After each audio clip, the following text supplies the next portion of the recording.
Trigonometric ratio of 90 degree. Let triangle ABC be a right-angled triangle, right-angled at B.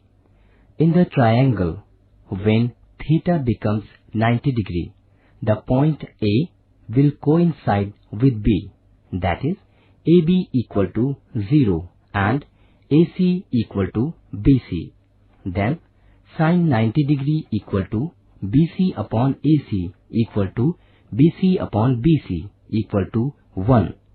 Cos 90 degree equal to AB upon AC equal to 0 upon AC equal to 0.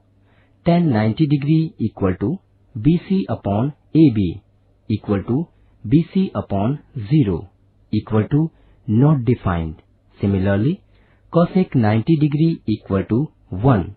Sec 90 degree equal to not defined. Cot 90 degree equal to 0.